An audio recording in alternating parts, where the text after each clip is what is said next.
Ustaz. Janganlah. Siapa Baik. dapat rezeki masing-masing. Okey. Kita mulakan, jam pun dah pukul setengah jam, tak apa. Qadarullah, sudah takdir Allah. Ketentuan Allah. Pasti ada hikmah. Assalamualaikum warahmatullahi wabarakatuh. Alhamdulillah wassalatu wassalamu ala Rasulillah wa ala alihi wa sahbihi wa man wala amma ba'd. Alhamdulillah pada petang ini walaupun kita berada dalam beberapa kelemahan teknikal, itulah tandanya kita manusia yang lemah ya. Walau bagaimanapun kita dapat lagi, masih lagi Allah Taala bagi kita peluang untuk sama-sama kita mendalami pengetahuan kita tentang Al-Quranul Karim menggunakan pendekatan memahami nama-nama surah. Semoga usaha kita ini diberi rahmat oleh Allah, Allah berikan keberkatan, kita dapat menghidupkan bulan Ramadan, bulan Al-Quran dengan kita mempelajari tentang Al-Quranul Karim. Jadi kita terus kepada surah Taha. Okey, surah Taha. Surah Taha, kenapa surah Taha itu ataupun kita kata tentang surah Taha ini um, sebab apa, maksudnya nama surah Taha, Taha tu maksud apa? Apakah maksud Taha? Kalau sebelum ini kita belajar tentang suratul Kahfi, kita boleh terjemah Al-Kahfi sebagai gua. Tetapi apabila kita masuk kepada surah Taha, Taha itu apa namanya? Okey, tapi sebelum itu kita kena tahu bahawa sumber pengambilan surah itu dengan nama Taha, ia terdapat pada ayat yang pertama. Maknanya surah Taha, nama itu adalah tauqifi. Sebab pada ayat pertama ada perkataan Taha. A'udzubillahi minasyaitonirrajim. Bismillahirrahmanirrahim. Taha. Huruf Ta dengan huruf Ha. Daripada ayat pertama inilah sumber diambilnya surah itu dengan nama surah Taha. Maknanya kalau ada dalam ayat Quran nama dia, memang kuat bahawa surah ini dia memang tauqifi. Dia punya namanya iaitu Taha. Baik. Surah Taha ni, kalau kita nak faham tentang apa makna di sebalik surah Taha. Dalam nota, tuan-tuan dan puan-puan akan mendapati bahawa perkataan Taha ada dua sudut perbincangan di kalangan para ulama. Dia sebenarnya ada banyak lagi. Cuma kita letakkan dia kepada dua pandangan saja. Kita fokus kepada dua pandangan. Yang mana surah Taha, pandangan pertama mengatakan Taha ni makna dia kita tak tahu. Apa tu Ta, apa tu Ha, wallahu ta'ala a'lam. Walaupun ada mengatakan Taha itu adalah nama Rasulullah sallallahu alaihi wasallam, tetapi jawapan itu dia tidak kuat, dia tak strong sebab tidak disokong oleh mana-mana dalil yang mengatakan itu adalah nama Nabi. Pentafsiran ada, tetapi dari sudut nama wallahu ta'ala a'lam. Tetapi para ulama, mereka kata maksud Taha wallahu ta'ala a'lam, tapi Taha huruf Ta dengan huruf Ha, iaitu memang kita tak nafikan. Dia adalah ada huruf Ta dengan huruf Ha. Tapi apa makna Ta dengan Ha, wallahu ta'ala a'lam. Itu pendapat yang pertama. Tetapi pendapat yang pertama, mereka mengatakan, walaupun nama itu kita tidak tahu, maksud Taha tu tak tahu, tetapi dari sudut hikmah. Hikmah ni maknanya dari sudut kenapa Allah menggunakan huruf Ta dengan huruf Ha, tujuan dia adalah untuk menunjukkan ketinggian Al-Quran dari sudut mukjizat. Mukjizat tu maksudnya apa? Tidak ada yang boleh membuat sama seperti Al-Quran. Okay, itu pandangan pertama. Nanti saya akan jelaskan lagi pada pandangan yang pertama ini. Okey. Pendapat kedua mengatakan bahawa surah Taha ini dia ada maknanya. Maknanya para ulama dia mengambil huruf Ta dengan huruf Ha. Ada dua huruf kan? Ta dengan huruf Ha. Maka para ulama mengatakan makna Taha itu kita kena ambil daripada penggunaan huruf Ta dengan huruf Ha. Dua pendapat. Dua-dua ni kita akan buktikan dengan ayat Quran juga. Dua pendapat ni sebenarnya kuat. Kalau pendapat lain tu dia pendapat, tetapi yang dua pendapat ni dia kuat. Kita boleh gunakan dia untuk kita faham surah Taha. Baik, dia begini. Kalau kita belajar, kalau ilmu Quran ni, dia setakat dapatan, bacaan, para ulama mengatakan seperti Ibn Qayyim sendiri menyebutkan bahawa kalau Allah guna huruf abjad pada permulaan surah, huruf itu akan banyak digunakan dalam surah. Nanti kalau kita nak belajar dengan lebih lanjut, waktu kita belajar surah Qaf, kita jumpa kan? Qaf. Daripada huruf Qaf itu, ayat-ayat yang terbentuk dalam surah itu banyak menggunakan huruf Qaf. Jadi pendapat kedua ni, dia menggunakan analogi yang sama. Mereka mengatakan Taha ada makna dia. Maknanya macam mana? Kita tengok huruf Ta, kita tengok huruf Ha. Okey, kita akan sebab tu kita belajar penamaan surah. Kan? Ta dengan Ha. Kita akan dapat nanti dia punya tema surah dia. Baik, kita pergi kepada pendapat yang pertama dulu. Pendapat pertama ni merupakan pendapat yang paling selamat sekali.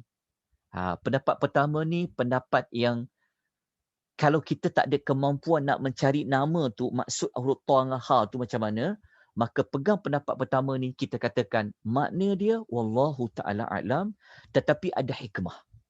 Ada hikmah dia. Baik. Nota saya tak kongsikan satu lagi nota. Nota ni pun saya guna nota lama, tapi saya tengah edit baru. Sebab tu saya tak dapat nak kongsikan. Kita tengok nota ni. Okey. Yang sini. Okey, ini pendapat pertama. Okey, kita jumpa tak tajuk dia? Tajuk dia apa?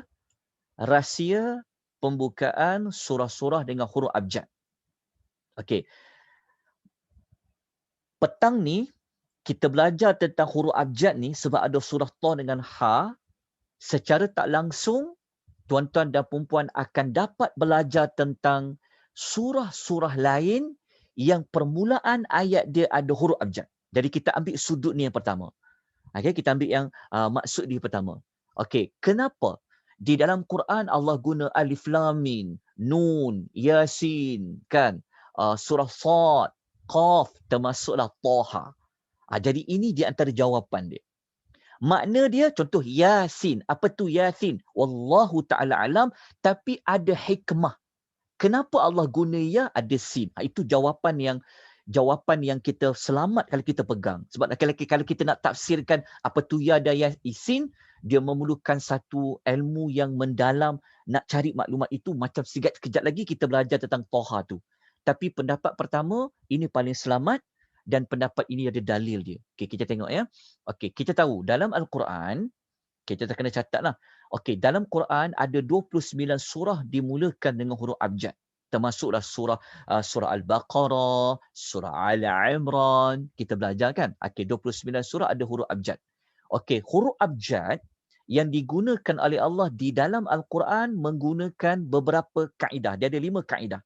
Kaedah pertama, kadang-kadang Allah guna satu huruf saja. Contohnya macam surah Qaf, Sad, Qalam. Dia huruf apa?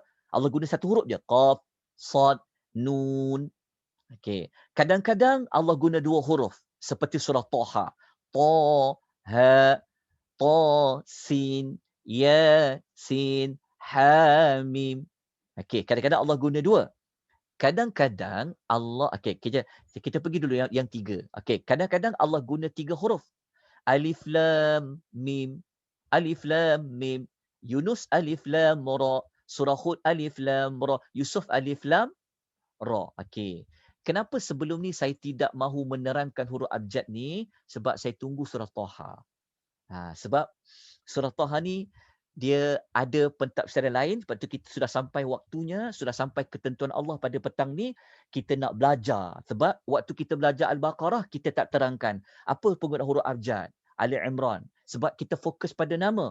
Tetapi apabila masuk surah Taha, ada nama tu surah Taha huruf abjad, maka saya kena terangkan juga apa hikmah di sebalik penggunaan huruf abjad pada permulaan surah.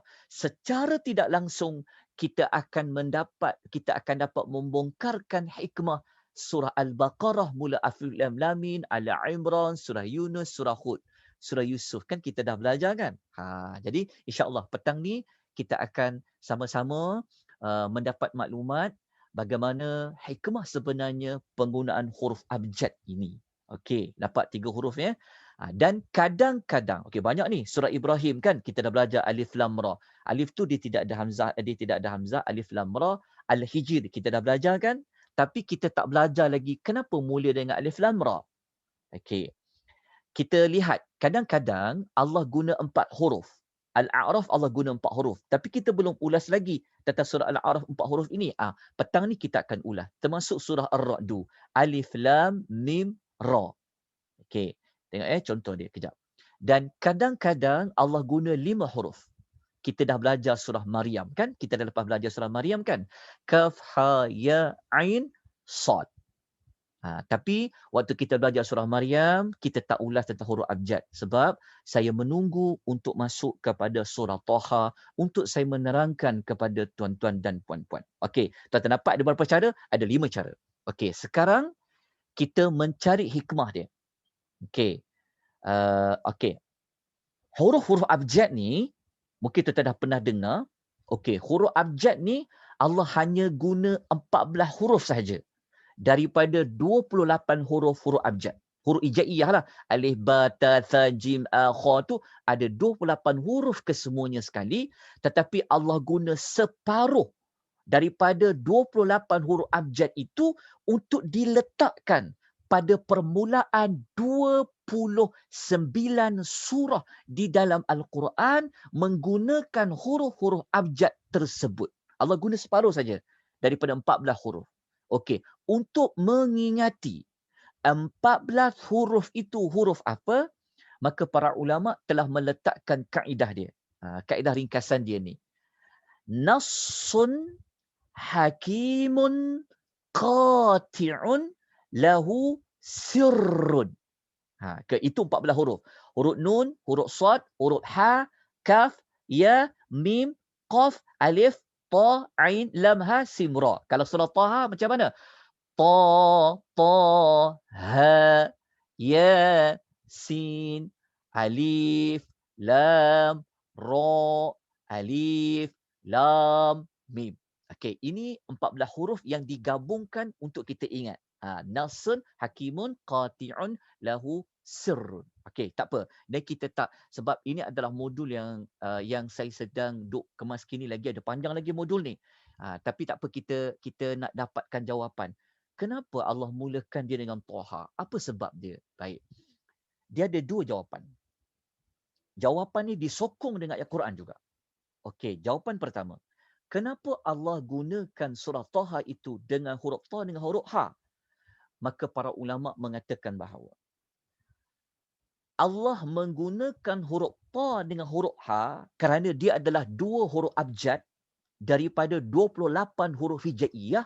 Yang pertama tujuannya adalah untuk menarik perhatian orang-orang Arab supaya mereka mendengar Al-Quran yang Nabi nak baca selepas huruf itu. Contohnya kan kita baca Taha kan. Jadi apabila orang Arab dengar Ta dengan Ha, mereka akan tertanya-tanya, apa tu Ta dengan Ha? Macam kita kalau kita bercakap kan, kalau kita bercakap kita guna huruf. Okey, huruf kita kata T, orang tanya apa tu T? Apa tu T? Okay, huruf K, orang tanya apa tu K? Jadi apabila Allah turunkan ayat Taha, jadi tujuan Allah menggunakan huruf abjad pada setiap permulaan surah, alif lam mim ke, alif lam ra ke, kaf ha ya ain sad, kaf ha ya ain sad ke, yasin ke. Tujuan pertama, hikmah pertama adalah untuk menarik perhatian orang-orang Arab supaya mereka mendengar ayat Quran yang hendak dibacakan. Kenapa perlu tarik perhatian mereka? Isunya, kenapa perlu tarik perhatian mereka? Okay, kita tengok ayat Quran yang menyokong kepada hikmah yang pertama. Okay, kalau kita buka dalam surah Al-Quran, okay, kita guna surah Al-Hajj. Yang kita akan belajar sekejap lagi, insya-Allah, surah Al-Hajj kan? Ayat nombor 72. Tuan-tuan akan dapati rupa-rupanya orang-orang Arab musyrikin ketika Nabi nak bacakan ayat Quran, Nabi nak sampaikan wahyu Al-Quran, apa tindakan mereka akan buat? Dalam surah Al-Hajj ayat 72, Allah kata apa? Kalau kita baca ayat tu, kalau kita ambil pada terjemahan dia kan, kita ambil terjemahan lah terus cepat. Nabi kalau dia baca ayat Quran kan, muka orang-orang kafir ni marah dan benci.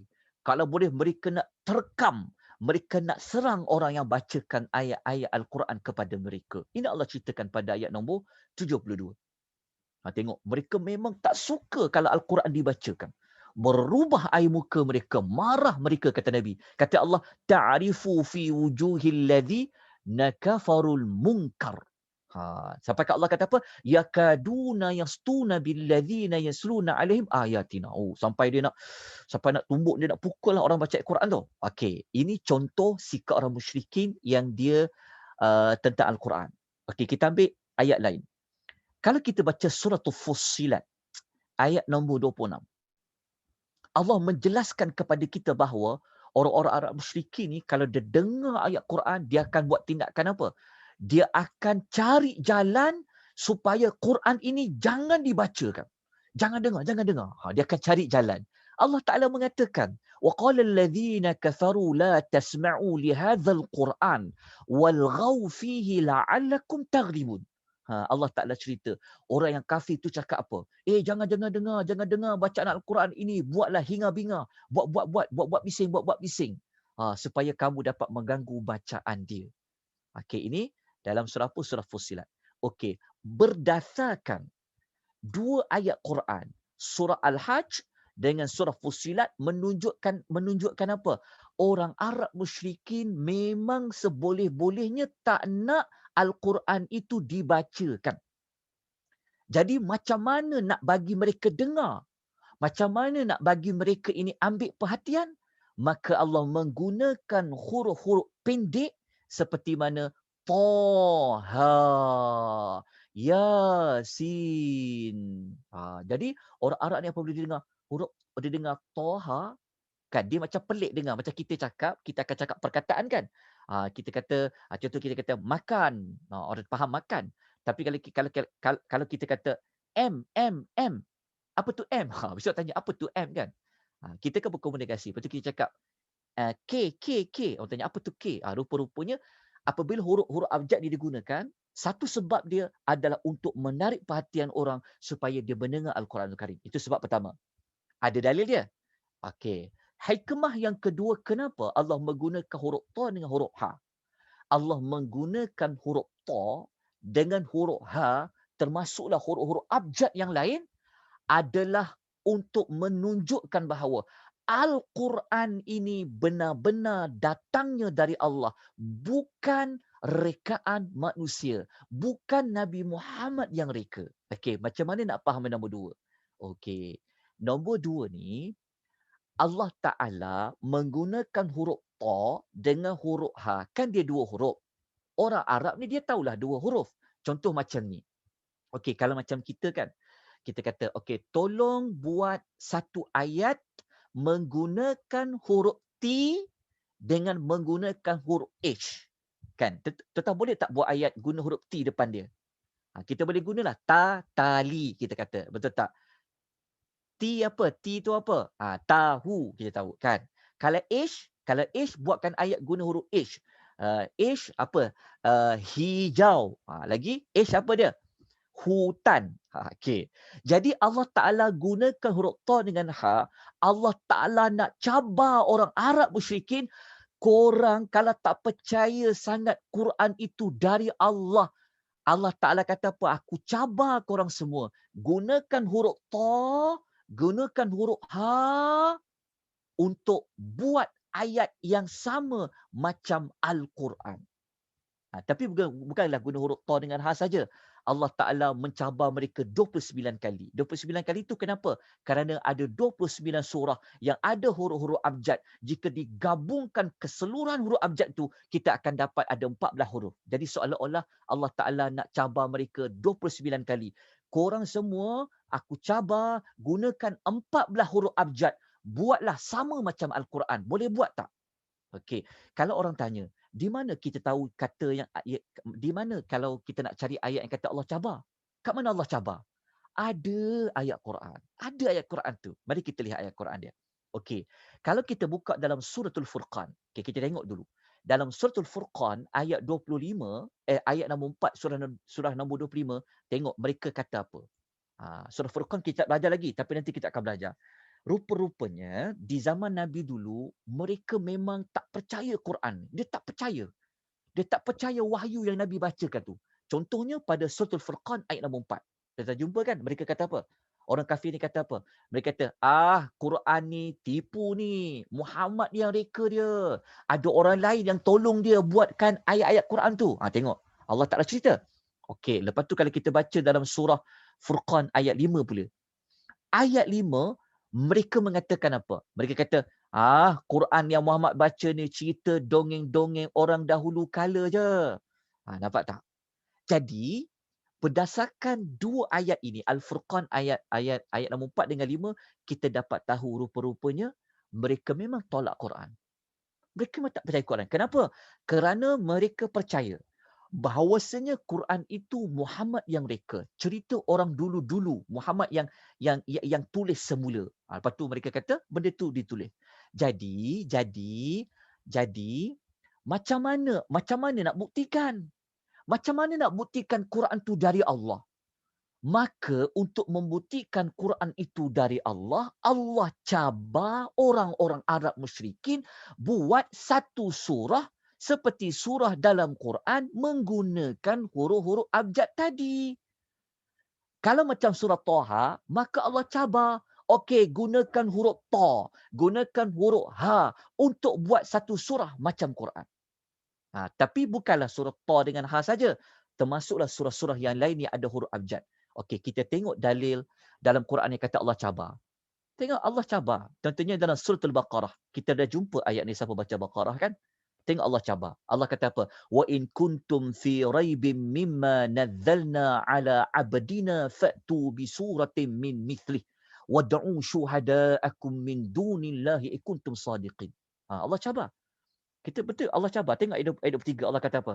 Allah kata, sekira korang semua ni ragu-ragulah tentang apa yang kami turunkan tentang Al-Quran ni kepada hamba kami. Allah kata apa? Allah Ta'ala kata apa? Korang bawa datang satu surah yang sebanding macam Al-Quran ini. Nampak? Allah cabar. Allah kata kau buat satu surah. Macam mana Allah Ta'ala nak cabar mereka buat satu surah? Maka Allah Ta'ala cabar dengan menggunakan gunalah huruf-huruf abjad yang kau tahu. Macam huruf Ta, macam huruf Ha, macam huruf Ya, huruf Sin, huruf Alif, huruf Lam, huruf Mim. Okay, Allah cabar. Buat sama macam satu surah macam Quran. Menggunakan huruf abjad. Okey, kita baca ayat lain lagi. Waktu kita baca surah Yunus. Kita dah belajar dah surah Yunus. Pada ayat nombor 38, kita akan jumpa bagaimana Allah Ta'ala kata pada mereka. Mereka kata Quran tu Muhammad yang reka. Lepas tu Allah Ta'ala kata, Muhammad, kau cabar dia orang. Cabar macam mana? Datangkanlah satu surah yang sebanding dengan Quran. Lepas tu Allah Ta'ala kata apa? Suruh mereka panggillah siapa-siapa mereka nak panggil. Tolong mereka buat satu surah macam Al-Quranul Karim. Kalau korang cakap betul Muhammad yang reka, okey, cabar korang. Bawalah siapa-siapa geng-geng korang, orang pandai macam mana sekalipun, buatlah macam Al-Quranul Karim. Okey, Allah cabar. Kita baca lagi. Tak habis lagi dia cabaran ni. Cabaran ni menarik ni. Kalau kita baca dalam, okey, ini cabaran tadi kan? Okey. Jawapan dia, mereka mampu tak buat satu surah macam Quran? Mereka mampu buat tak? Mereka tak mampu buat. Namun akhirnya mereka tidak mampu untuk buat satu surah seperti surah dalam Quran. Kalau mereka tak mampu, kenapa cakap Quran ini bukan dari Allah? Kenapa korang tuduh Muhammad reka-rekakan Quran? Kalau kamu tak mampu nak buat. Betul tak? Dan ada ayat lain yang menunjukkan bahawa mereka memang tak akan mampu sampai bila-bila. Sekalipun mereka mengajak para jin untuk buat ayat Quran. Okay, kita tengok ayat Quran lain. Tengok. Kita belajar ayat Quran je pada petang ni, tapi kita dapat satu info yang satu info yang rupa-rupanya dalam Quran ni dulu Allah dah cabar mereka buat, tapi mereka tak akan mampu buat. Contoh, kalau kita baca dekat surah Al-Isra, ni pun kita dah belajar lah dekat surah Isra. kan ayat kita dah belajar pada nama lah, tapi kita tak nak belajar pada ayat, tapi kita dah sebut dah contoh ayat ni. Okey, Al-Isra ayat nombor 88. Tengok Allah kata apa tentang orang nak buat Quran. Allah Ta'ala kata apa? Sesungguhnya jika sekalian manusia dan jin mereka berkumpul, tak kiralah, panggillah apa pun jenis jin lah. Tak kisahlah jin apa, orang Melayu ni dia banyak jin dia. Panggillah jin apa sekalipun, panggillah cerdik, pandai orang-orang yang nak buat macam Quran. Gabung. Jin dan manusia gabung buat seperti Al-Quranul Karim. Allah Ta'ala kata apa? Mereka tidak akan dapat buat dan mendatangkan yang sebanding dengan Al-Quran. Walaupun Allah Ta'ala kata apa? Walau kana ba'duhum li ba'din zahira. Walaupun mereka saling bantu-membantu. Okay. Okay, kita tengok contoh ayat dia. Ada lagi panjangan tetapi saya buat untuk ringkasan sebab kita nak fokus. Sebab kita banyak lagi benda kita nak bincang. Tapi cukuplah pada petang ini, maklumat ini memberikan kita jawapan. Dapat tak? Jelas tak jawapan? Selama ini, mengapa Allah Ta'ala gunakan huruf abjad tu? Nanti kalau ada orang tanya, anak kita tanya, kawan-kawan kita tanya, kita dapat berikan jawapan untuk jawapan yang pertama ni. Jawapan yang pertama ni maksudnya apa? Kenapa Allah guna huruf Alif Lam Mim? Kenapa Allah guna huruf Yasin? Kenapa Allah guna Qaf? Kenapa Allah guna Sad? Kita katakan penggunaan huruf-huruf abjad itu ada dua hikmah. Makna dia kita tak tahu. Wallahu ta'ala. Saya tak tahu apa tu makna ta, apa tu ha. Saya tidak tahu. Wallahu ta'ala alam. Tapi yang saya tahu hikmahnya ada. Ada sebab kenapa Allah Ta'ala gunakan huruf abjad tu, kita dah dapat dah pada petang ini. Jadi kita dapat rungkaikan ke 29 surah yang ada huruf-huruf abjad. Okey, jadi ini adalah pendapat yang pertama. Ini adalah pendapat yang pertama yang mengatakan Taha itu makna dia wallahu ta'ala alam, tetapi ada sebab. Ada dua sebab tadi. Kan? Okey, pendapat kedua kata, mari kita lihat dalam nota. Okey, minta maaf agak panjang sedikit. Sebab apa? Sebab kita nak selesaikan, kita nak pecahkan persoalan tentang huruf abjad. Baik. Sebahagian ulama yang lain pula, mereka kata huruf ta dengan huruf ha ni ada makna. Okey, ada makna. Makna dia apa? Okey, mereka mengatakan huruf ta membentuk kepada perkataan at-tughyan. At-tughyan ni dia dalam bahasa Arab dia panggil melampaui batas. Dekat at-tughyan kan huruf ta kan? Depannya huruf ta kan? Ta, huruf ta tu at-tughyan. Okey, nanti kita akan buktikan. Sekejap lagi kita akan buktikan dalam surah Taha ada tak cerita tentang orang melampaui batas. Yang perkataan melampaui batas dalam bahasa Arab, dalam bahasa Quran, dia bermula dari huruf ta. Dia panggil tagha. Jadi kalau orang yang melampaui batas, sifat melampau batas itu dipanggil at-tughyan. Okey. Lepas tu para ulama kata, lepas dibelik ayat dalam surah Taha tu, mereka kata huruf ha merujuk kepada hidayah. Ha tu membentuk kepada hidayah. Betul ke mereka kata macam tu? Okey. Ini penting kita belajar. Ini penting kita belajar. Okey, kita dapat tak dua tu? Ta merujuk, perkataan huruf ta digunakan adalah nak menunjukkan kepada sifat orang melampaui batas. Kalau orang tanya kenapa boleh kata begitu? Sebab huruf ta itu membentuk perkataan at-tughyan, tagha, melampaui batas. Tapi huruf ha tu pula dia merujuk kepada hidayah. Nanti kita akan gabungkan melampaui batas dengan hidayah. Macam mana kita nak combine dia? Okey, kita buktikan dulu. Dalam surah Taha, tuan-tuan dan perempuan akan jumpa perkataan tagha. Tagha ni melampaui batas. Berat kan nak sebut perkataan tagha kan, huruf ta. Sebab tu melampaui batas ni perbuatan yang berat. Jadi nak sebut melampaui batas ni pun berat nak sebut. Tagha, ta. Tagha melampaui batas. Kita buktikan, tengok. Ayat nombor 24, jumpa tak perkataan tagha? Ini Allah Ta'ala gambarkan tagha dekat sini adalah kepada Fir'aun. Allah Ta'ala kata kepada Musa. Sebab, kenapa Musa?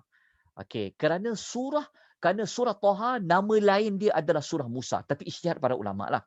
Allah Ta'ala kata kepada Musa, idhab ila Fir'auna innahu tagha. Betul tak?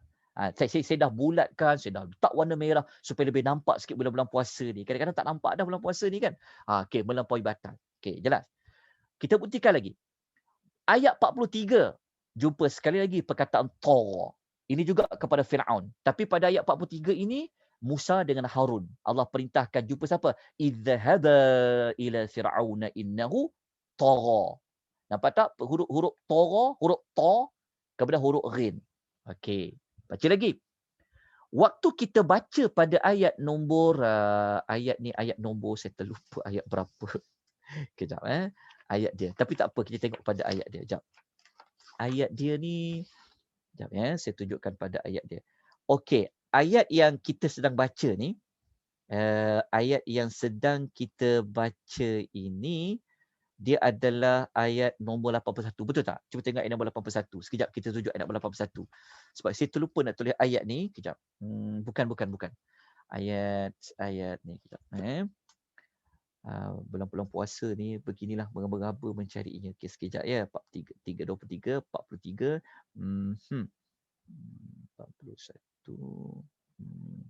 Okey, 81 surah Taha. Betul tak ayat 81? Cuba tuan-tuan tengok sekejap dekat Quran tuan-tuan. Kejap ya, maafkan saya. Kejap. Waktu ni agak kena kabut sikit. Waktu kita dah pendek kan? Tak apa. Okey, ayat 81. Tulis betul. Ayat 81. Ayat 81. Sebab saya potong ayat dia. Lepas tu saya tak ada ayat ke belakang. Okey, kalau kita baca pada ayat nombor 81, ada tak jumpa perkataan melampaui batas? Ada. Tapi Allah kaitkan dengan makanan. Allah Ta'ala kata apa? Wala tatghaw. Tatghaw ni pada perkataan tagha lah asalnya. Ini cuma dia panggil apa? Perkembangan penggunaan patah perkataan. Tapi huruf asal root dia adalah huruf ta dengan huruf gha. Tagha. Tatghaw. Melampaui batas. Dia dalam bab makanan. Okey, lepas tu waktu kita baca pada ayat 45, kita jumpa sekali lagi. Ini juga Nabi Musa dengan Nabi Harun, mereka menyebut tentang Firaun tu macam mana. Mereka mengatakan ayyufruta alaina aw ayyatgha. Jumpa tak perkataan yatgha? Tagha, melampaui batas juga. Okey. Selesai ya? Dah faham ya? Okey. Sekarang kita dah dapat jawapan dekat sini. Ingat tak tadi kita kata apa? Huruf ta membentuk kepada perkataan at-tughyan, iaitu melampaui batas. Maknanya huruf ta pada perkataan toha merujuk kepada perkataan yang membentuk kepada makna melampaui batas. Melampaui batas root dia adalah tagha. Okey, selesai. Kemudian kita pergi huruf ha. Ha tadi kita kata apa? Hidayah. Ha, hidayah. Okey, kita buktikan. Dalam surah Taha, surah yang paling banyak guna hidayah adalah surah Taha. Okay, kita tengok contoh. Ayat 50, jumpa tak perkataan hidayah, huda? Ayat dia perkataan apa? Qala rabbuna alladhi a'ta kulla syai'in khalaqahu thumma hada. Jumpa tak perkataan hidayah? Dekat perkataan Arab tu saya dah bulatkan, lepas tu saya letak warna merah. Perkataan terbawah tu hidayah. Okey, tengok ya, Allah ulang dia perkataan hidayah. Okey. Kemudian kita baca pada ayat berikutnya, 79. Jumpa tak perkataan hidayah? Wa adalla fir'aunu qaumahu wa ma hada. Hidayah juga. Okey. Kita baca satu ayat lagi, 122. Allah Ta'ala kata apa? Summa ishtabahu rabbuhu fataba alaihi wa hada. Jumpa lagi perkataan hidayah. Okey. Kita lihat pada ayat nombor 82. Cuba tak perkataan hidayah. Allah Ta'ala menyebutkan tentang perkataan hidayah. Wa amana wa amila salihan summah tada. Cuba tak perkataan hidayah. Jumpa. Ada lagi tak perkataan hidayah? Ada lagi. Dekat ayat nombor berapa? 135. Allah Ta'ala mengatakan, fasata'lamuna man ashabus siratis sawi wa mani tada. Okey, dapat perkataan huda. Ada lagi tak perkataan hidayah tu? Ada lagi. Mari kita buka dalam surah Taha. Ayat nombor berapa? 123. Dua kali Allah ulang. Fa imma ya'tiyannakum minni huda faman ittaba'a hudaya fala yadhillu wala yasqa. Cuba tak perkataan hidayah. Okey. Kalau kita guna teknik ini, para ulama membentangkan maklumat ini, maka boleh tak kalau kita buat kesimpulan tak? Kalau kita buat kesimpulan, boleh tak kalau kita katakan huruf ta dengan huruf a ada makna? Ha, betul tak? Ada makna tak? Kalau maklumat yang sebegini, kita boleh pegang dia. Tetapi yang lebih selamat adalah pada yang pertama tadi. Kalau yang ini kuat juga pendapat dia sebab dia boleh buktikan dari sudut penggunaan huruf ta dengan huruf a. Rupa-rupanya taha itu dia huruf ta dengan huruf ha, Allah Ta'ala nak menunjukkan ada orang yang melampaui batas, lepas tu huruf ha itu merujuk kepada petunjuk. Jadi digabungkan huruf ta dengan huruf ha ini, maka keluarlah dia punya tema surah itu sebagai apa? Maka surah Taha ini temanya adalah Allah nak menyebutkan tentang golongan yang melampaui batas itu adalah sesiapa yang berpaling daripada mendapat hidayah Allah, daripada hidayah Allah Subhanahu Wa Taala. Tuan tengok macam mana tema surah ini digabungkan daripada makna Taha, huruf Ta dengan huruf Ha. Siapa yang Allah dah beri dia hidayah, iaitu wahyu ilahi itu adalah hidayah. Contoh macam Musa dapat hidayah. Allah berikan hidayah, iaitu Allah berikan wahyu Taurat. Tapi kalau Fir'aun, dia tolak hidayah itu, dia dipanggil oleh Allah sebagai orang yang melampaui batas. Okey, jelas? Faham kat sini? Okey, cukup untuk maklumat ini sebab kita pun dah dekat ambil waktu yang panjang untuk kita merungkaikan persoalan tentang nama surah. Tuan-tuan dan perempuan, kita berhenti kalau kita duduk sekejap, sejenak kan, kita dapati bahawasanya dengan kita ada ilmu memahami nama surah, banyak manfaat yang kita dapat belajar. Kan? Sebab itu belajar Quran ini, dia ada banyak cara lah. Jadi moga-moga dengan kita belajar dengan nama surah ini, kita dapat mengetahui tentang apa sebenarnya konten dalam surah Taha itu. Sebenarnya Allah Ta'ala nak menyebutkan tentang hidayah, hidayah, hidayah, hidayah. Siapa tolak hidayah Allah, dia digelar sebagai orang yang melampaui batas. Maklumat ini dia terkandung pada ayat pertama Taha, maka Taha itu menjadi nama surah bagi surah Taha. Okey. Saya nak tunjukkan tuan-tuan ada satu lagi maklumat lain. Yang maklumat ni pada tema lah. Okey, kalau tuan-tuan tengok ada satu tema lain. Ini di antara buku rujukan yang saya gunakan. Kalau kita tengok dekat sini kan ada buku warna merah tu, ini satu rujukan yang saya gunakan dalam banyak-banyak rujukan. Rujukan kedua saya guna buku Awal Marrah. Kalau dalam buku ni dia tema dia lain sikit. Tema dia kata, Islam ni sebenarnya dia membawa kepada kebahagiaan. Bukan membawa kepada kebinasaan, bukan bawa kepada kesulitan. Dia sama tak macam tema yang pertama ni? Maksudnya kalau kita belajar surah Taha, Allah Ta'ala nak bagi tahu pada kita, ada orang yang melampaui batas. Dah dapat hidayah pun mereka tak nak terima. Jadi kalau mereka menolak hidayah Allah, sedangkan hidayah Allah tu adalah satu kebahagiaan. Melampaui batas itu sebenarnya mereka yang rugi, mereka yang tak bahagia. Datangnya tema ini. Dan tema yang kedua ni sebenarnya bukan buat suka-suka je. Para ulama menggabungkan pada pembukaan surah Taha dengan penutup surah Taha. Waktu kita baca dekat pembuka surah Taha ayat yang kedua, Allah Ta'ala kata apa? Ma anzalna alaikal Qur'ana litashqa. Allah Ta'ala kata apa? Kami tidak turunkan Al-Quran ini kepadamu, wahai Muhammad, supaya engkau susah. Tak pun kata Allah. Quran ini turun bukan nak nyusahkan kau, wahai Muhammad. Tapi untuk apa, tuan-tuan? Untuk peringatan, sebagai sumber kebahagiaan kan? Tapi kalau ada orang tolak juga hidayah Quran ini, mereka adalah orang yang melampaui batas. Dalam erti kata yang sama, hidup mereka akan susah. Mereka tak bahagia sebenarnya. Orang yang tolak Quran ni, sebenarnya dia tak bahagia. Nak tahu tolak Quran tak bahagia? Kita tengok penutup surah Taha. Allah Ta'ala kata pada ayat 1, 2, 4. Allah Ta'ala kata, وَمَنْ أَعْرَضَ عَنْ ذِكْرِي فَإِنَّ لَهُ مَعِيشَةً ضَنْكَ وَنَحْشُرُهُ يَوْمَ الْقِيَامَةِ أَعْمَى. Allah kata sesiapa yang berpaling daripada ambil peringatan. Peringatan tu apa? Wahyu Quran tadi itulah hidayah dia. Orang yang berpaling daripada peringatan, Dekat daripada peringatan tu kita kata tadi siapa? Kalau ikut tema yang satu lagi, orang melampaui batas. Mereka ni apa kata Allah? Maka sesungguhnya adalah baginya kehidupan yang sempit dan kami akan himpunkan mereka nanti di hari akhirat dalam keadaan mereka buta. Mereka tak tahu jalan nak ke syurga macam mana. Mereka akan menjadi orang yang berada dalam kegelapan.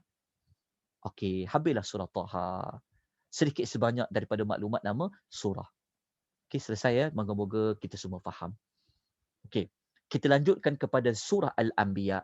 Al-Anbiya kita tahu kita sedia maklum. Al-Anbiya tu apa? Al-Anbiya itu adalah terjemahannya apa? Adalah para nabi ataupun nabi-nabi. Al-Anbiya maknanya surah nabi-nabi. Jadi kalau kita belajar tentang surah nabi-nabi, kita mesti dapat tangkap dah kan. Kalau sebut nabi-nabi tentu ada cerita pasal nabi-nabi. Ya. Dia mudah je.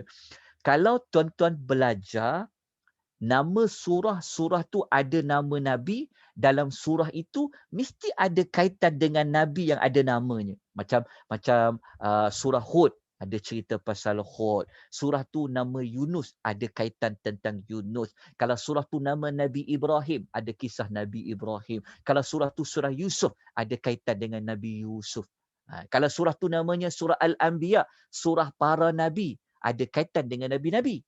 Cuma Allah tak sebut siapa nabi itu pada nama surah, maka kerja kita lah yang kena menggali.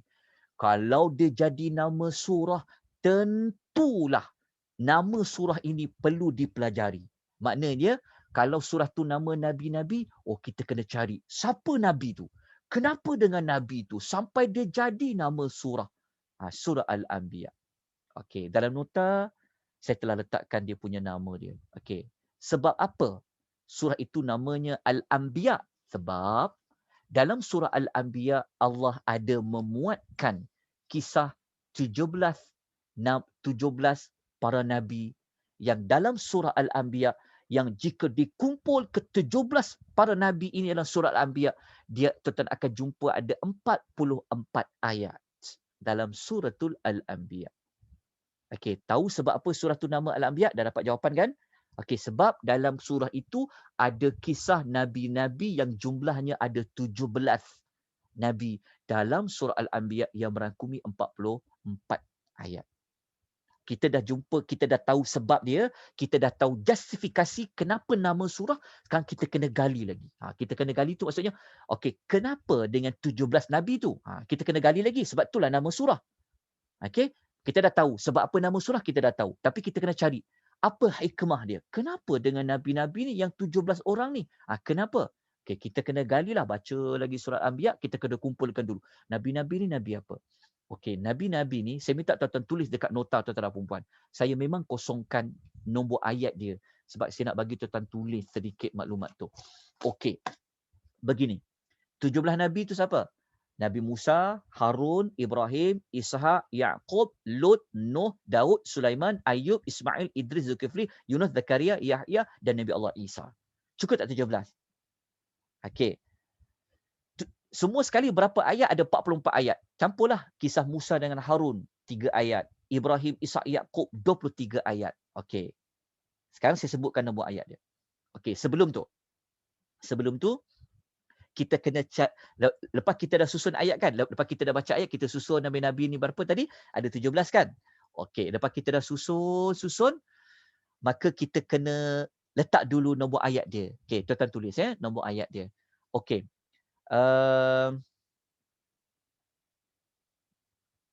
Ayat cerita tentang Nabi Allah Musa dengan Harun, saya minta tuan-tuan tulis sekejap.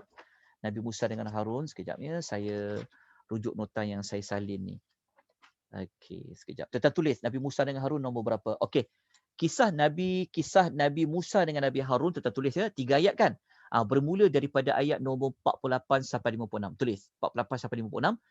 Kisah Nabi Ibrahim, Ishaq dengan Yaqub. Yang ini saya gabungkan sekali sebab dia ada kaitan. Ibrahim dapat anak namanya Ishaq. Ishaq dapat anak namanya Yaqub.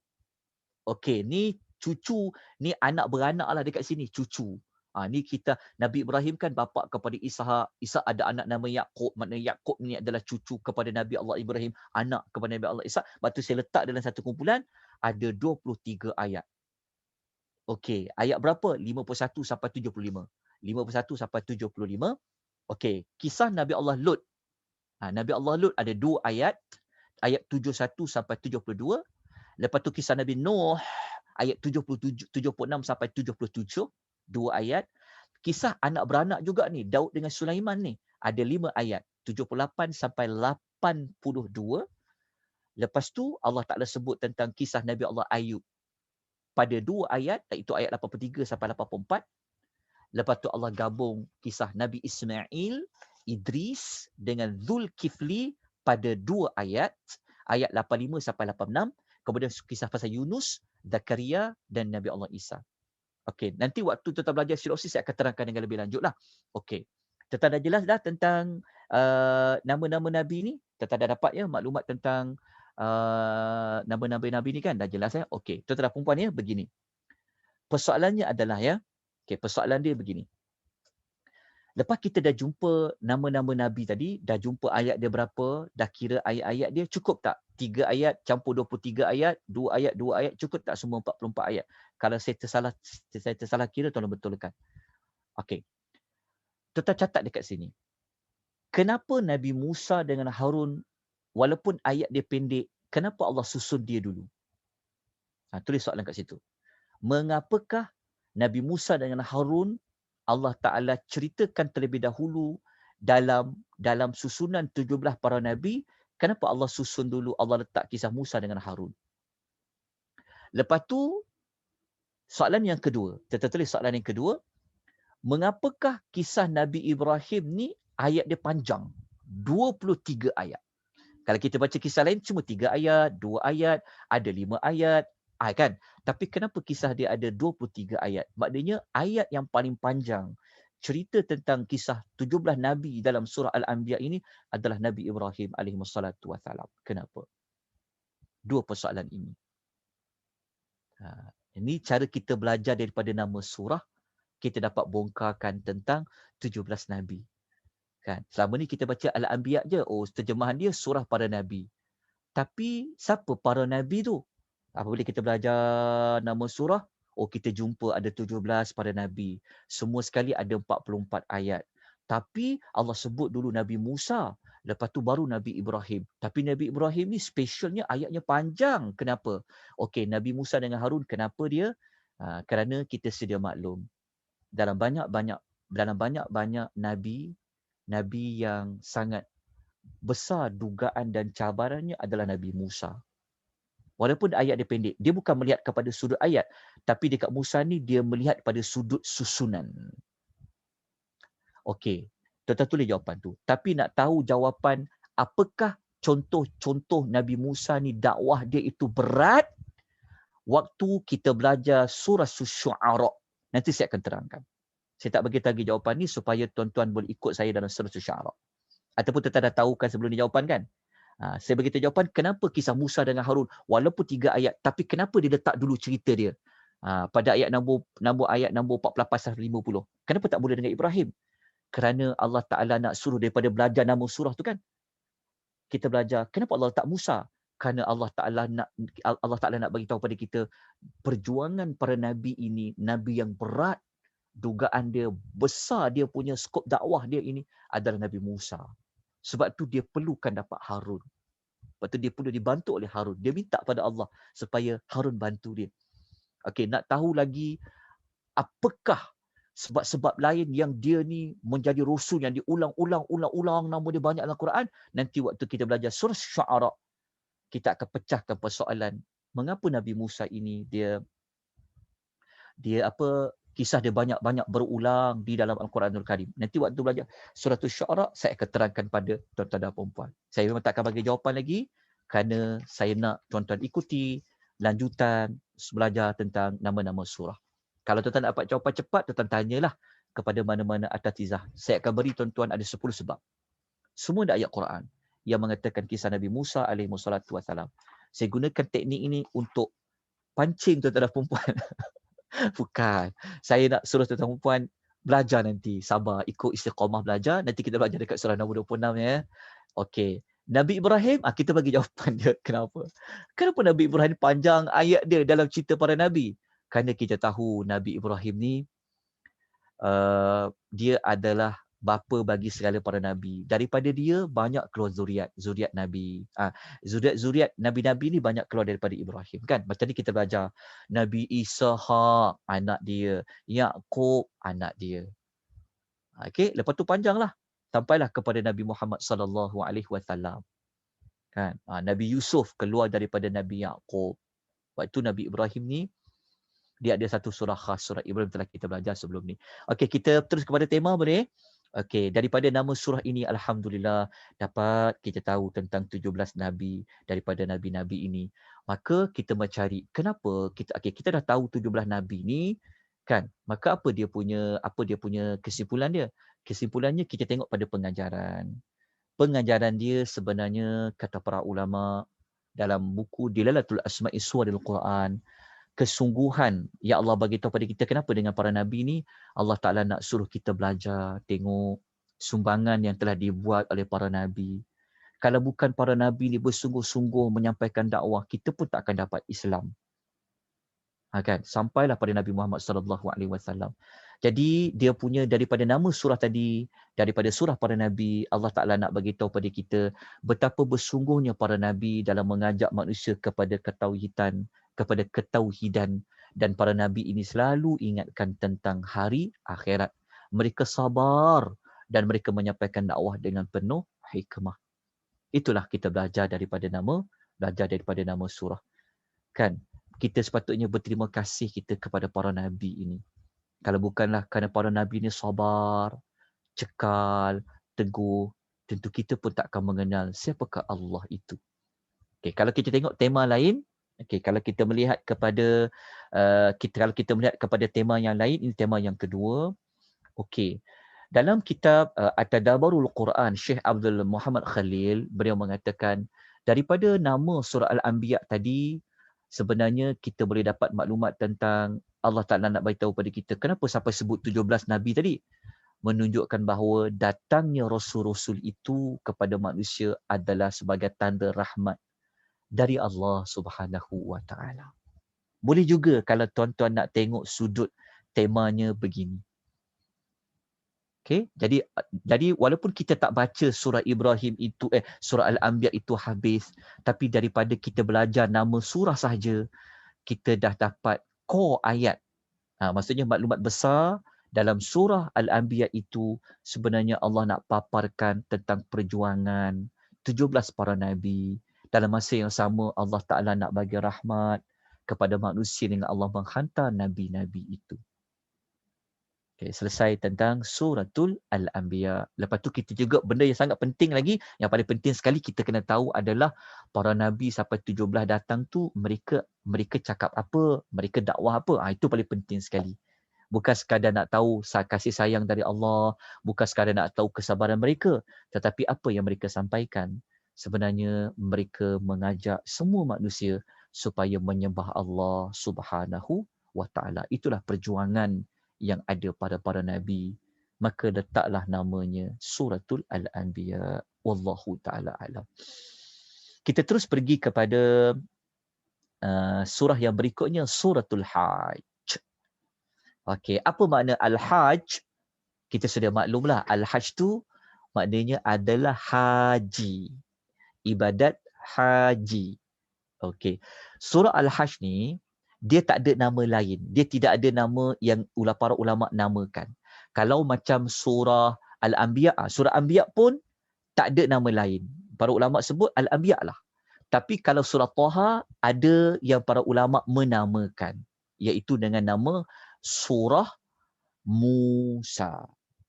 Surah Musa. Tapi nama surah Taha tu surah Musa, ijtihad para ulama saja. Sebab apa? Sebab dalam surah Taha adalah surah yang menghimpunkan kisah Nabi Musa. Okey. Nanti tuan-tuan ikut kelas sinopsis, kita akan bongkarkan pasal Musa dalam slot sinopsis. Sebab kita belajar nama-nama surah. Kita belajar nama surah, kita fokus pada nama surah. Sebab tu kita tak belajar sinopsis. Sebab tu saya galakkan tuan-tuan dan puan-puan. Siapa yang dah belajar nama surah anjuran Nia Academy ni, tuan-tuan ikut juga belajar sinopsis surah setiap malam di bulan Ramadan anjuran Akademi Tadabbur Malaysia ni. Satu kelebihan bagi tuan-tuan yang dah belajar nama surah. Sebab orang yang hanya belajar sinopsis, dia tak belajar nama surah. Kita tak akan terangkan nama surah tu. Contohnya macam kita belajar malam tadi, kita belajar juzuk yang ke-12 kan, pasal surah Yusuf. Itu kita senang faham lah surah Yusuf. Macam kita belajar tentang surah apa. Kan? Kita tak sebut nama, kita tak ulas nama. Sebab kita fokus pada sinopsis. Tapi waktu kita belajar nama, kita tak bongkarkan keseluruhan ayat. Pembahagian ayat dalam surah Taha ni macam mana. Dia tak sama macam sinopsis. Sebab kita nak fokus pada nama. Tuan-tuan nampak tak dia punya pro and con dia. Tapi kalau tuan-tuan ikut dua-dua, tuan-tuan satu bonus bagi siapa yang belajar nama surah, masuk dekat sinopsis. Tuan-tuan dapat keupayaan mengulas tentang nama surah. Yang orang hanya belajar sinopsis, dia tak akan dapat pada nama surah. Kenapa kita tak nak bawa semua maklumat? Sebab tu kalau belajar, kita kena fokus. Jadi kita sangat berterima kasih kepada pihak Nia Academy kerana memberi ruang kepada kita untuk kita belajar nama-nama surah. Walaupun ilmu yang baru bagi setengah orang, tapi dia memberikan impak yang besar. Moga-moga dengan tuan-tuan sabar belajar. Nah, kita kena belajar dengan sabar, istiqamah sampai habis nanti. Lepas tu kita ada modul yang lain yang kita akan buat insya-Allah pada selesai pada nama-nama surah. Baik, kita masuk kepada surah Al-Hajj. Al-Hajj kita sudah maklum dia adalah ibadat haji. Okey. Apabila kita dah tahu tentang ibadat haji sebab dia jadi nama surah, maka kita kena gali pula kepada maklumat dari mana dapatnya nama itu surah Al-Hajj. Okey. Dalam Al-Quran ada. Okey, sebelum tu kita cari dulu dia punya sumber nama dia. Okey, sebenarnya ada pada ayat nombor 27. Kita akan jumpa perkataan bil hajj. Jumpa perkataan haji kan? Okey. Kemudian kalau kita belajar nama surah, kita kena dapatkan juga maklumat justifikasi alasan kenapa surah itu dinamakan Al-Hajj. Berkaitan dengan apa? Kerana surah ini menyebutkan tentang ibadat haji dan beberapa perkaitan dengan ibadat haji. Okey. Dah dapat maklumat ini, sekarang kita kena pergi bongkar lagi tentang nama ni. Sekarang kita kena cari pula kepada maklumat yang sangat penting adalah kenapa, ada apa dengan ibadat haji ni? Sedangkan dia dijadikan sebagai nama surah. Kenapa? Kan, kat situ kita nak bongkarkan lagi daripada nama. Okey. Surah, kenapa Allah memilih dia dengan nama haji, surah haji? Okey, kita tengok terus kepada dia punya tujuan surah dia. Kita tengok pada tujuan surah dia. Okey. Kalau tuan-tuan tengok kepada tema surah Al-Hajj ni, surah Al-Hajj ini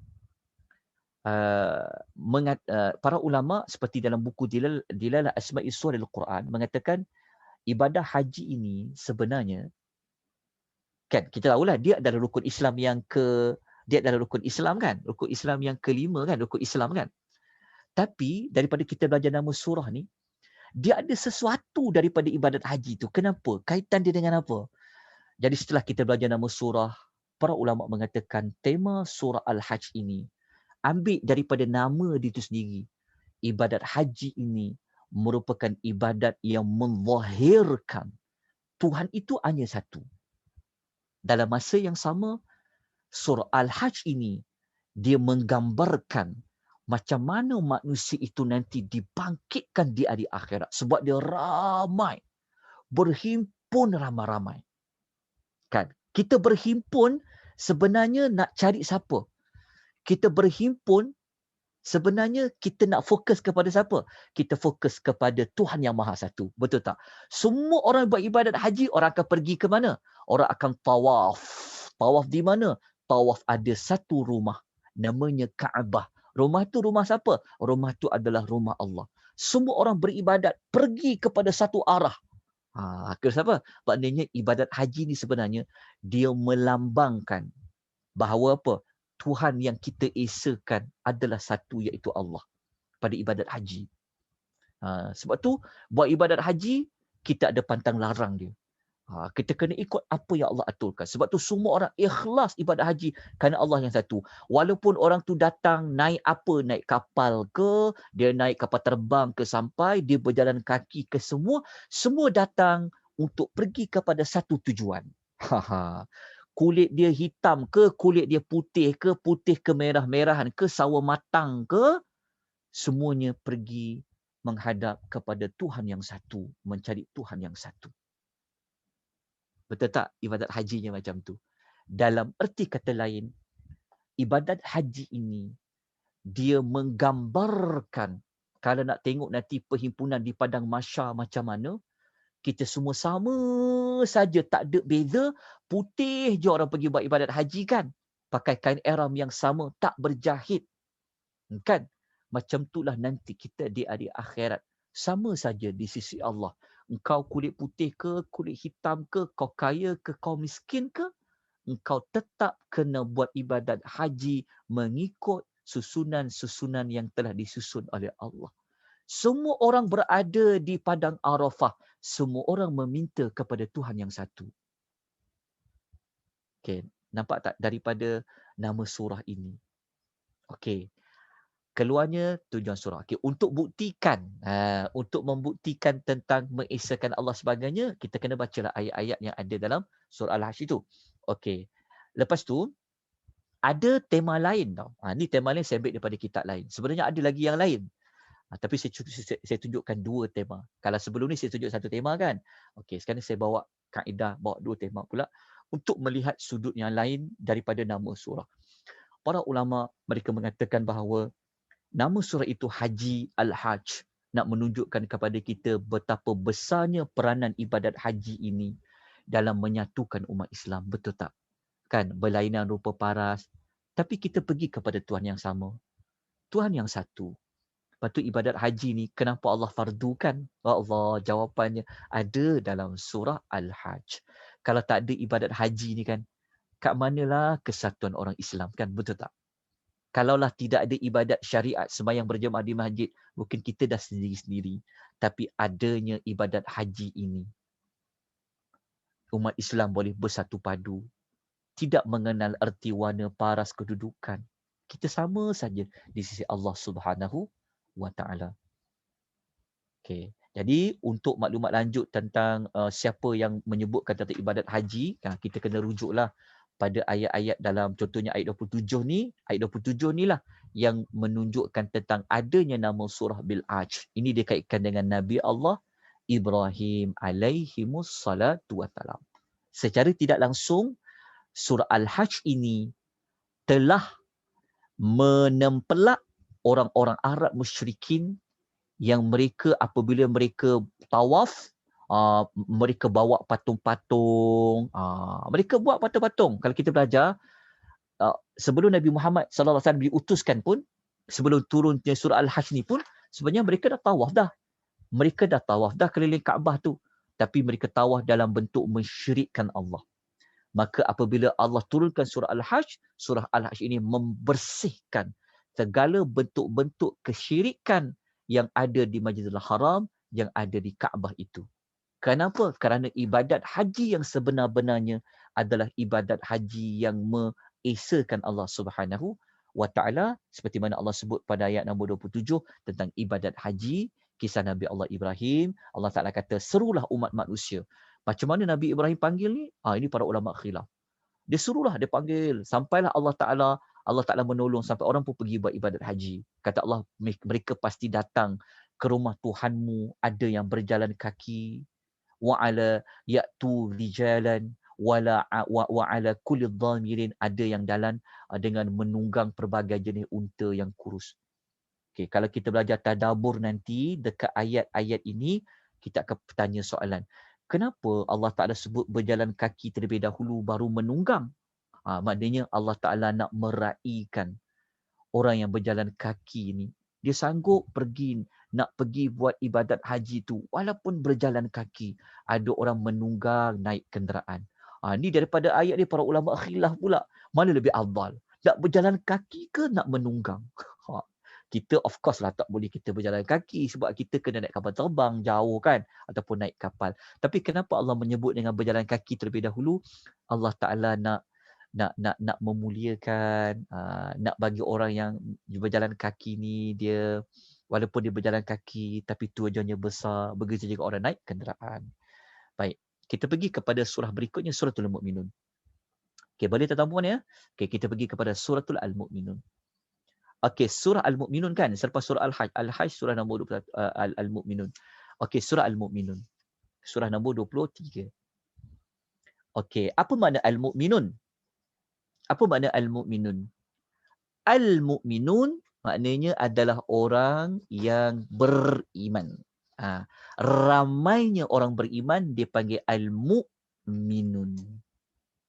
Kalau sebut orang-orang macam tak kena pula tata bahasa kan. Orang maksudnya yang ramai beriman dipanggil Al-Mu'minun. Okey.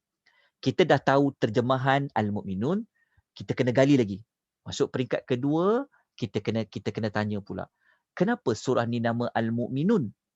Okey, maka surah ni nama Al-Mu'minun sebab Allah Ta'ala nak terangkan kepada kita tentang sifat-sifat orang yang beriman, sifat dia apa dan apa balasan yang mereka dapat.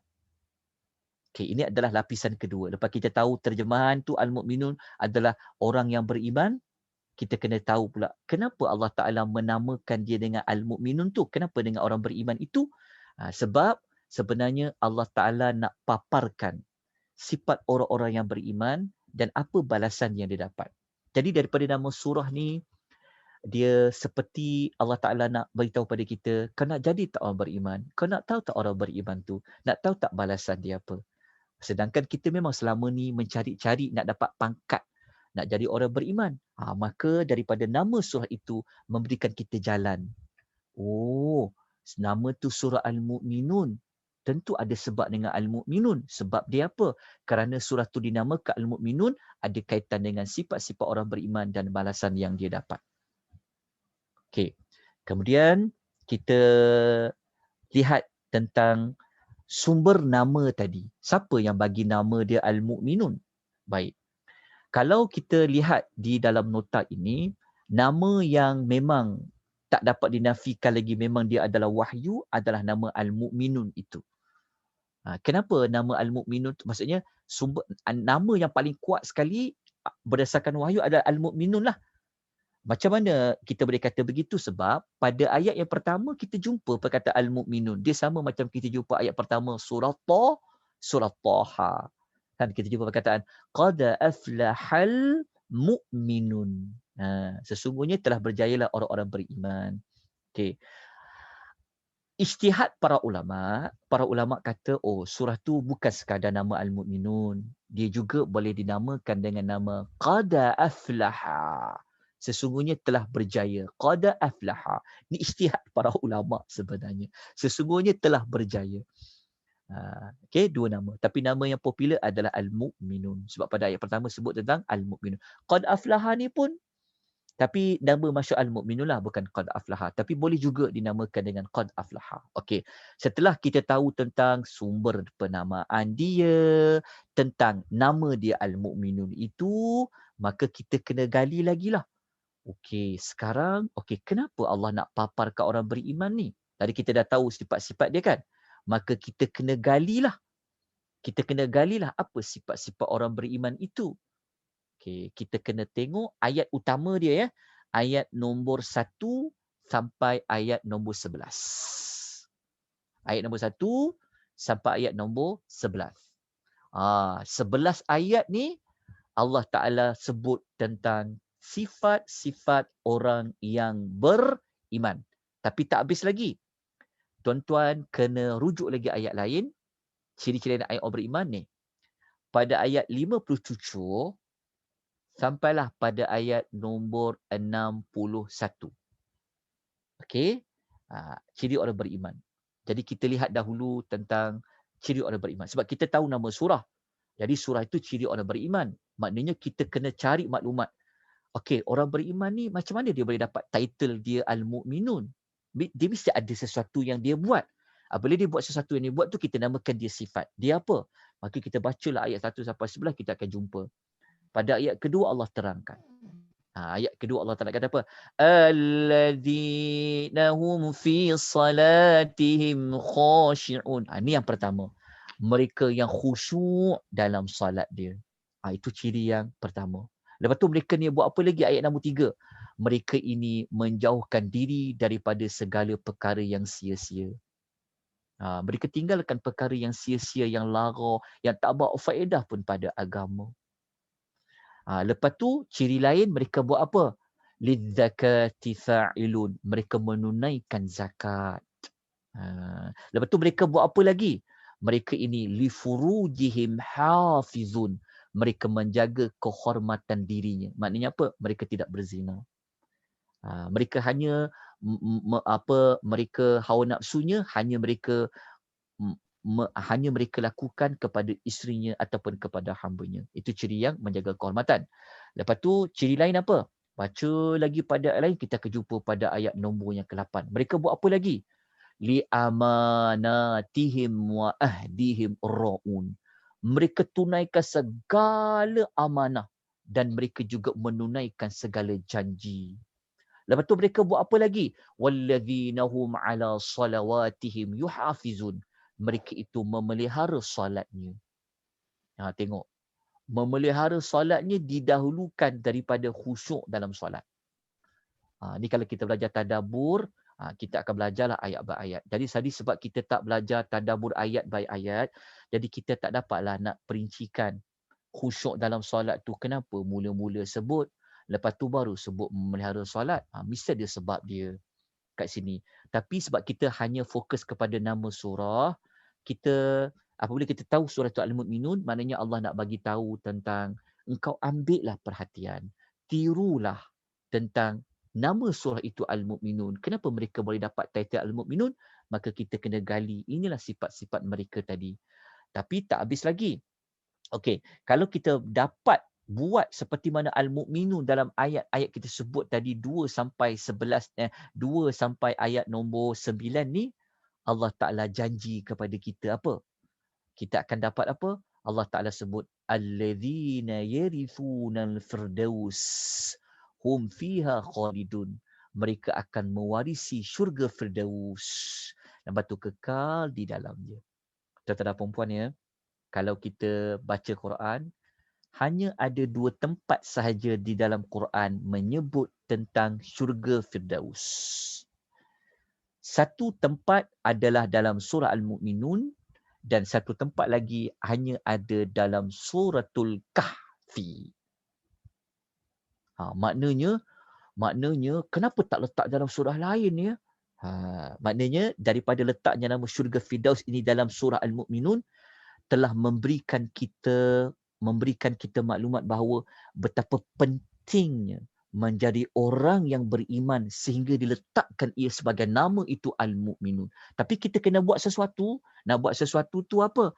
Yang bermula ayat 2 tadi, khusyuk dalam solat, tunaikan zakat, tak buat benda yang sia-sia. Cuba tanya diri kita. 24 jam dalam hari kita buat tak benda yang sia-sia? Tahu tak benda yang sia-sia tu apa? Benda yang tak bawa kepada pahala, benda yang kadang-kadang yang benda yang kita tak patut buat. Contohnya apa? Banyak benda sia-sia. Contohnya apa? Tengok media sosial, baca orang-orang komen-komen yang tak ada faedah, baca kisah-kisah artis sana, korek maklumat. Benda tak perlu pun. Benda tu tak menambahkan iman ke? Kalau kita tahu, kita ambil maklum tentang selebriti artis ni kan, orang dapat anak, orang ni sekian-sekian lah. Kan? Kalau kita ambil maklumat macam tu, boleh bawa kita ke syurga. Boleh bawa kita, iman kita bertambah. Bahkan takut jatuh kepada benda. Itu contohlah, paling mudah lah. Sebab kalau orang tengok dalam media sosial kan, orang akan cari apa? Apa tuan cari? Jadi itu contoh. Saya tak kata benda tu salah, haram tak. Tapi kita tanya diri kita, boleh tambah iman kita tak? Boleh tambah kita takut pada Allah tak? Itu kita tanya. Nak tahu sia-sia tak sia-sia lah. Okey. Sebab kita belajar nama surah, kita nak ambil pengajaran dia. Tapi tak habis lagi kerana ada lagi ciri lain. Ciri lainnya apa? Ayat 57 sampai ayat nombor 58. Cirinya lain itu apa dia lagi? Allah kata, innal ladzina hum min khasyati rabbihim mushfiqun. Mereka ni orang yang selalu takut pada Allah. Dia selalu bimbang, takut dia kepada Allah. Dia kira orang mukmin. Lepas tu dia apa lagi? Walladzina hum biayati rabbihim yu'minun. Mereka ni pula orang yang beriman kepada ayat-ayat Tuhan mereka. Mereka membenarkan ayat-ayat Allah. Mereka tahu hukum tu dari Allah. Mereka membenarkan, mereka beriman. Lepas tu mereka buat apa lagi? Walladzina hum birabbihim la yusyrikun. Walladzina hum birabbihim la yusyrikun. Mereka ini orang yang tidak mempersekutukan Tuhan mereka dengan yang lain. Jadi tuan-tuan gabungkan. Kan? Tapi tak habis tapi tak habis lagi ni. Okay, sikit lagi. Okey, ayat nombor 60. Ayat 60 ni tuan-tuan catat ya. Ayat 6 tuan-tuan ambil perhatian juga ayat nombor 60 ni kita tadabbur sikitlah pada ayat nombor 60 ni. Ayat nombor 60 ni kalau kita baca, ini cerita tentang kalau kita buat satu amal, kita jangan terlalu yakin amal kita Allah terima. Orang yang benar-benar buat amal, sebenarnya mereka selalu takut sangat amal ni Allah tolak. Takut sangat amal ni Allah tolak. Orang yang benar-benar beramal, sebenarnya dia bukan optimis tentang Allah terimalah pahala aku ni. Tak boleh nak buat apa-apa dah. Orang yang sebenar-benar beriman, ayat 60, kita tengok contoh dia. Allah Ta'ala kata, وَالَّذِينَ يُؤْتُونَ. Orang yang telah memberi. Dia sedekah ke, dia infak apa-apa ke. Lepas tu dalam masa sama Allah kata apa? وَقُلُوبُهُمْ وَجِلَةٌ أَنَّهُمْ إِلَىٰ رَبِّهِمْ رَجِعُونَ. Mereka orang dah beri. Mereka bukan orang bakhil. Dia tolong. Dia dah buat sesuatu, dah beri, bagi duit, tolong, bagi orang makan. Dia dah buat dah. Dalam masa sama, hati mereka ini takut. Hati mereka takut. Kenapa mereka takut? Kerana mereka yakin mereka akan kembali kepada Allah. Okey. Kenapa mereka takut? Memang mereka akan kembali kepada Allah. Sebenarnya mereka takut. Kalau mereka dah tolong tadi, bagi duit, dah bagi bantuan sini sana, dah bersedekah sini sana, dah buat amal ni, takut Allah Ta'ala tolak. Takut nanti di hari akhirat jumpa dengan Allah, Allah Ta'ala kata amal yang kau buat sekian-sekian tolak. Sebab apa? Amal kau tu tak diterima. Tapi orang yang dah buat amal, tapi hati dia takut. Kenapa? Kerana dia takut amal yang dia buat itu Allah Ta'ala tolak. Apabila amal itu Allah Ta'ala tolak, nescaya amal tu tak cukup syarat, amal tu tak ikhlas. Nanti macam mana nak jumpa dengan Allah nanti di hari akhirat? Itu ciri orang beriman. Kita kena ada sifat macam tu, tuan-tuan. Kalau kita dah baca Quran, kita minta pada Allah terima amal kita baca Quran. Kalau kita dah sembahyang tarawih, kita kena doa pada Allah, ya Allah terimalah amal tarawih aku pada malam ini. Kan? Lepas tu kalau kita berpuasa, nak buka puasa tu, lepas tu para ulama mereka bincang tentang ibadat puasa ni. Para ulama cukup takut ibadat puasa ni kalau Allah Ta'ala tolak. Jadi mereka ini selalu muhasabah. Moga Allah Ta'ala terima amal puasa kita. Dan paling mudah nak faham kan? Sebab tu orang-orang soleh dulu, apabila masuk pada hari raya yang pertama, masuk 1 Syawal, tuan-tuan ingat tak apakah doa dan zikir yang mereka ucapkan? Kita orang Melayu, selamat hari raya. Tapi raya tahun ni tak dapat balik tuan-tuan dan puan. Sedih tak? Wallahu ta'ala alam lah. Tapi kita bukan nak ucapan tu, tapi kita nak belajar. Kalau tuan-tuan tengok, salafus soleh dulu, kalau hari pertama raya kan, mereka jumpa hari raya pertama, waktu mereka jumpa tu apa mereka doakan? Mereka tak cakap sama hari raya. Mereka cakap apa? Taqabbalallahu minna wa minkum, taqabbalallahu minna wa minkum. Apa maknanya?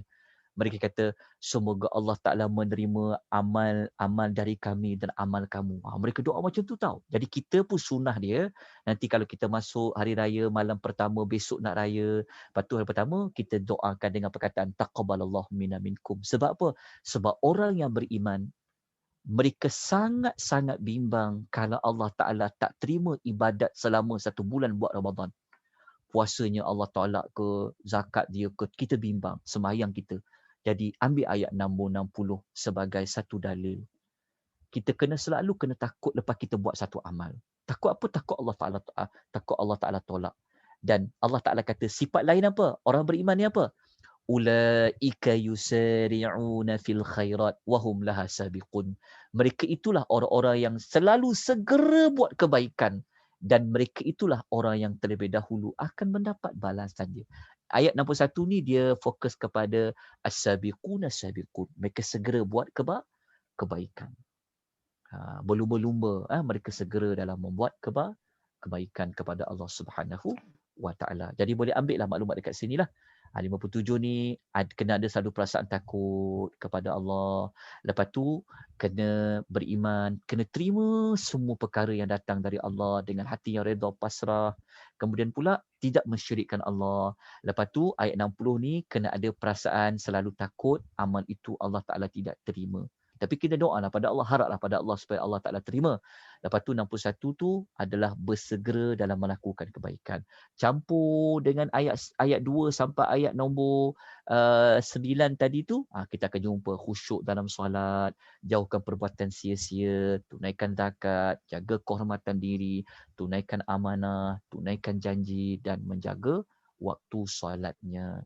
Maka kalau kita ada ini, kita layak mendapat syurga Firdaus. Kemudian kita kekal duduk dalam tu lama-lama dalam syurga Firdaus, tak keluar-keluar dah. Dengan syarat apa? Mesti mendapat pangkat seperti nama surah itu, Al-Mu'minun. Kalau kita dapat nanti Allah Ta'ala beri kita pangkat Al-Mu'minun, dapatlah kita mewarisi syurga Firdaus. Wallahu Ta'ala a'lam. Maka kita dah tamat surah Al-Mu'minun. Tapi belum lagi. Dah tamat dah tentang nama surah tu. Tetapi kita belum pergi kepada tema dia. Kita ada waktu lagi. Okay, kita tutup. Tema surah Al-Mu'minun ini apa? Okay, tema surah Al-Mu'minun sebenarnya surah Al-Mu'minun ni pada nama surah tadi Allah nak sebut tentang kejayaan orang beriman dan kegagalan orang-orang yang kafir. Sebab Allah sebut syurga Firdaus. Kalau nak tahu tema ini, kita kena tengok. Waktu pembuka surah Al-Mu'minun, Allah kata orang berjaya kan? Aflaha, telah berjaya. Tapi waktu kita tengok penutup surah Al-Mu'minun, Allah kata, la yuflihul kafirun. Orang yang tak berjaya. Nampak tak cantik kan pembuka dan penutup dia? Pembuka dia, orang yang telah berjaya. Siapa dia? Al-Mu'minun. Penutup surah Al-Mu'minun, sesungguhnya orang yang tidak berjaya tu siapa? Orang yang kafir. Tengok. Al-Mu'minun, lawan dia Al-Kafirun. Aflaha, qad aflaha, lawan dia adalah la yuflih. Tak berjaya. Jadi, tema surah ni apa? Kejayaan orang-orang yang beriman dan kegagalan orang-orang yang kafir. Wallahu ta'ala habib. Azan pun telah masuk. 4:25. Ada soalan? Ada pertanyaan? Jadi kita dah habis. Berapa surah hari ini kita belajar? Kita belajar tentang nama surah Taha, kita belajar tentang nama surah Al-Anbiya, kita belajar tentang nama surah Al-Hash dan Alhamdulillah kita belajar tentang nama surah Al-Mu'minun. InsyaAllah nanti kita sambung lagi pada minggu hadapan jam 2.30. InsyaAllah kita sambung lagi dengan nama, kenapa surah tu nama An-Nur? Menarik juga surah An-Nur ni. An-Nur, lepas tu kita belajar nama surah tu. Kita belajar 4-4. Al-Furqan, lepas tu kita akan belajar tentang surah Asy-Syu'ara. Dekat Syu'ara nanti saya beritahu jawapan kenapa Musa tu dia dakwah dia tu lebih berat, dan kita akan masuk kepada Suratun Naml. Suratun Namli, surah nombor 27. Jadi kalau kita ikut pada nama surah, kita dah belajar, sebenarnya kita dah masuk pada juzuk yang ke-18. InsyaAllah ada, Alhamdulillah, syukur kepada Allah, walaupun kita agak lewat tadi, sempat juga saya kejar maklumat ini serba sedikit. Minta maaf ya atas kesusahan yang tuan-tuan alami. Sebenarnya ia juga berpunca daripada saya jugalah. Sebab saya tak dapat nak masuk, banyak kali saya masuk tak dapat. Sudah ketentuan dari Allah, pasti ada hikmahnya, pasti ada kebaikan. Teruskan tuan-tuan belajar, minggu hadapan sambung lagi istiqamah, mohon pertolongan rahmat dari Allah Subhanahu wa ta'ala untuk kita sambung lagi beberapa nama surah. Okay, ada pertanyaan tak dekat chat itu?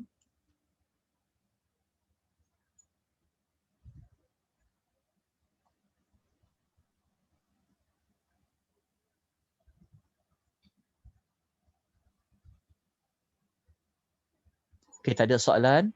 Ada secara Oh, tak. verbal? Ada. Boleh tanya ya, boleh buka audio tu untuk bertanya. Kalau saya mampu jawab, saya jawab. Kalau saya ada maklumat, saya tolong jawabkan. Ada?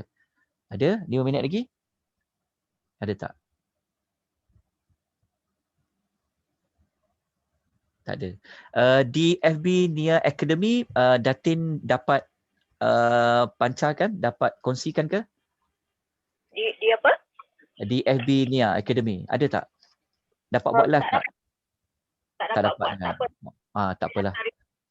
Qadar Allah, tak apa, sudah takdir dari Allah. Okey. Ada pertanyaan lain tuan-tuan? Tuan-tuan ada persoalan ataupun perbincangan, kita bersama ambil manfaat semata-mata untuk kita dekatkan diri kepada Allah Subhanahu Wa Taala. Ada? Tak ada? Kalau tak ada, kita berhenti di sini. Ya, terima kasih. Ya. Gap. Oh, enggak. Ya, Puan Hamidah. Saya ternampak ada satu ayat ni. Time tengah rujuk-rujuk tu, saya tertengok dekat surah Al-Hajj. Surah apa? Ayat Al-Hajj. Ayat 11. Boleh tak jelaskan tak? Kejap.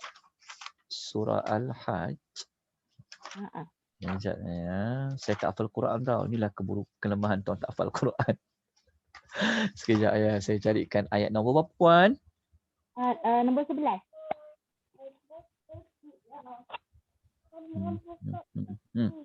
Ayat nombor 11.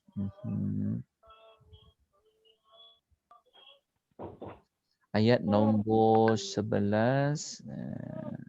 Okey, ayat nombor 11. Ayatnya bermaksud, dan ada dalam kalangan manusia yang menyembah Allah dengan pendirian yang tidak tetap, iaitu jika dia mendapat kebaikan, senanglah hatinya dengan keadaan itu, dan jika dia pula ditimpa dengan juga kesusahan, berbalik ia semula kepada kekufuran, berbaliklah dia dan jika pula dia ditimpa dugaan kesusahan, berbalik ia kepada kekufuran, dengan sikapnya itu rugilah di dunia dan akhirat, itulah kerugian yang nyata. Ini sebenarnya orang-orang kafir,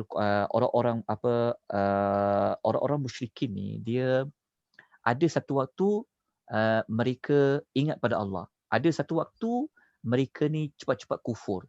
Dia maksudnya begini, mereka tidak, maksudnya mereka ni dalam dia beriman kepada Allah tu, dia ada waktu-waktu dia. Dia ada dalam waktu dia. Waktu maksudnya mereka tidak tetap. Mereka, kalau kita tengok ayat ni, sebenarnya ayat lebih merujuk kepada orang-orang yang menyembah, orang-orang yang menyembah Allah ni, dia maknanya maksudnya penuh dia tu beriman pada Allah tu, dia tidak 100%. Maksudnya macam tu. Dia tidak secara 100% beriman dia kepada Allah Subhanahu Wa Taala.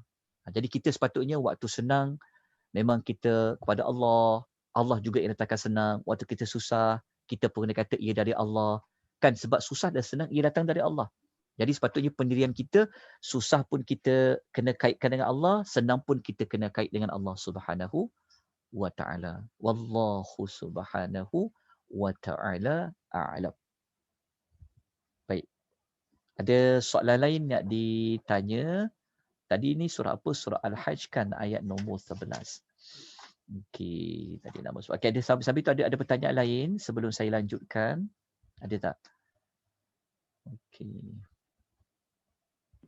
So far tak ada, Ustaz. Okey. Dia kalau kita baca pada tafsiran ya, okey, kalau kita tengok pada tafsiran ayat, ayat yang kata di antara manusia ada yang beribadah kepada Allah dengan berada di tepi. Maksudnya dalam cerita ni, dalam tafsir Ibnu Kathir, dia disebut ada kisah seorang lelaki datang ke Madinah. Jika isterinya melahirkan seorang anak lelaki dan kudanya berkembang baik, dia berkata, oh ini agama yang benar. Jika isteri dia tidak melahirkan anak, kudanya tak ada anak, dia akan kata ini adalah agama yang buruk. Maksudnya mereka ini macam kita sebut tadilah, dia yang baik itu memang dari Allah. Memang orang akan kata syukur alhamdulillah. Tapi kalau yang buruk, orang akan rasa macam kenapa Tuhan buat macam ni? Dia seolah-olah agama ni bawa kepada kesialan, agama ni bawa kepada malang. Dia ingat agama ni yang baik-baik, yang seronok-seronok je, tak. Tapi sebenarnya iman yang sebenar-benarnya dua-dua itu datang dari Allah. Senang ke, susah ke, ia datang dari Allah. Maka kita kena patut memuji Allah pada bila-bila keadaan. Kita tetap kena menyembah Allah yang sama. Wallahu ta'ala alam. Okey, kalau tak ada apa-apa, kita berhenti di sini. Boleh untuk bersempat kita menunaikan salat asar berjamaah. Terima kasih banyak-banyak semua. Terima kasih kepada Nia Academy kerana memberikan peluang kepada kita, sediakan ruang untuk kita belajar. Terima kasih juga kepada tuan-tuan dan puan-puan. Jazakumullahu khairan katsira. Barakallahu fikum. Jazakumullahu khairan. Aqulu qawli hadza wa astaghfirullahal azim wa billahi taufiq hidayah. Wassalamualaikum warahmatullahi wabarakatuh. Alhamdulillah, terima kasih Ustaz.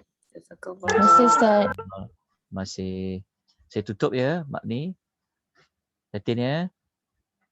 Ya, Ustaz. Okey, baik. Silakan. Delete.